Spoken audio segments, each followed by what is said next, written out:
Bonjour à tous, je vous présente un abri de bois que je viens de concevoir afin de vous donner un peu d'idées. Donc là on se me rapproche, donc sa conception elle est faite de deux piliers en béton qu'on voit ici, de piliers sur du 20,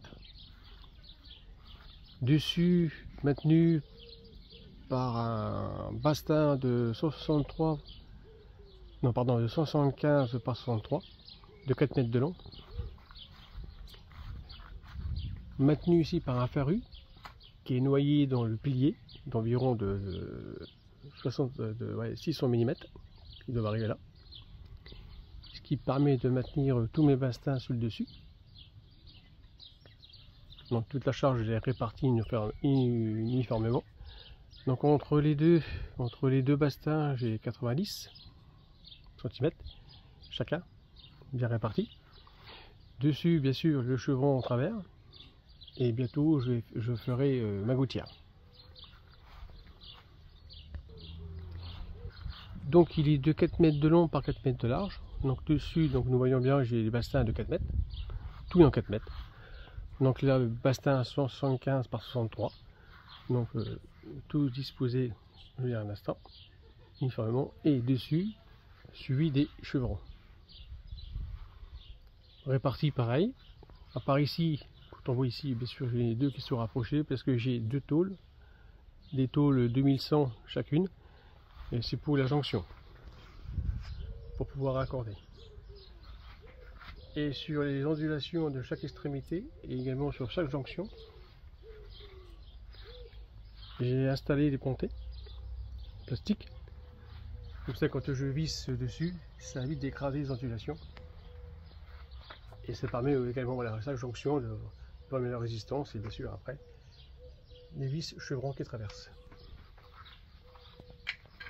Mes chevrons ils sont fixés par des petites pattes, ils sont répartis partout. Et sur le dessus, c'est pareil, mes chevrons sont maintenus par des cornières. J'ai mis une cornière à chaque extrémité des plus larges et intermédiaires, j'ai mis des plus petites. En quinconce.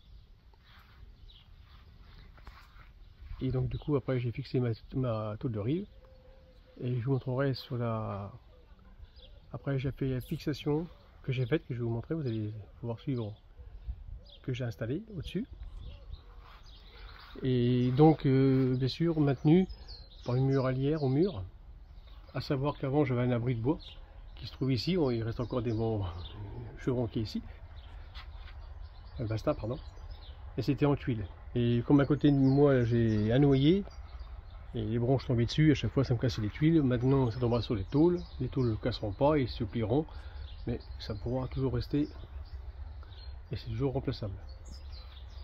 Donc du coup mon extension, donc voilà, donc j'ai rajouté un bastin qu'on voit ici, la jonction de mon bastin, j'ai rajouté, donc du coup j'ai mes 4 mètres. Donc ça fait un abri de 4 mètres sur 4 et qui m'a coûté 1000 €.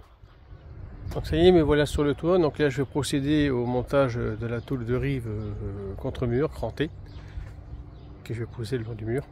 Je vais enlever les vis actuellement que j'ai mis, que j'ai déjà installées. C'était pour le vent que j'ai voulu éviter, et pour ça que je les ai mises en place. Donc je vais pouvoir redémonter mes vis et puis remettre tout ça en place. Petite astuce pour démonter ces vis là. Donc c'est une tête hexagonale. Donc sur ma perceuse visseuse, j'ai mis un embout de vis tête BTR, vis de 10. Et donc de ce fait, ça rentre très bien dedans. Et pour visser, ça va super bien. Voilà.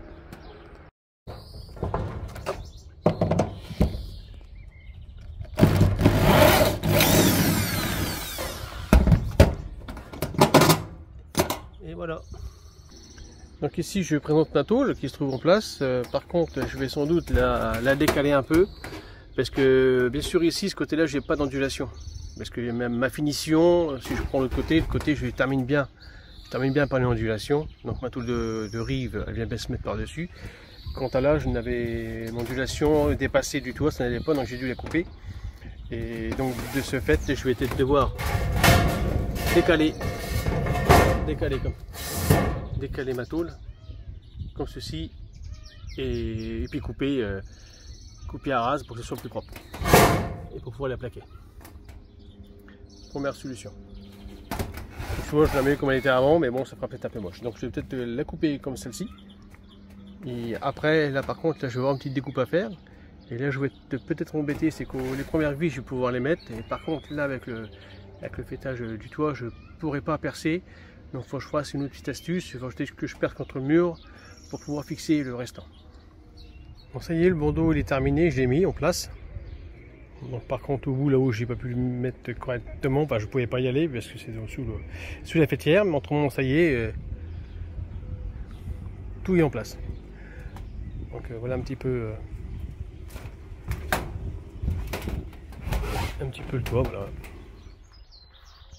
Je vais en profiter pour vous montrer aussi un petit abri de cette fois-ci, c'est un abri de, comment dire, pour abriter la porte de mon garage. C'est pour éviter à chaque fois d'avoir les mêmes problèmes, il pleut et on repanne tous les 5 minutes, ça peut embêtant. Donc voilà, voilà une sorte d'abri. Alors toujours même conception. Bon, maintenant c'est pas des piliers en béton, ou bien que là c'est des poteaux en bois que j'ai mis. Donc fixation pareil, un bastin. Donc mon bastin, voilà, on voit bien, j'ai fait une encoche traversant, pareil, tige. Au mur, muralière, pareil, même bastin, 75 par 63, maintenu par des chevrons et par perpendiculaire, des litos pour mise en place des tuiles. Et sur mes poteaux, j'ai des pieds réglables que j'ai installés de chaque côté pour pouvoir mettre de niveau. Et du coup, donc j'ai fait ma petite toiture avec la petite gouttière.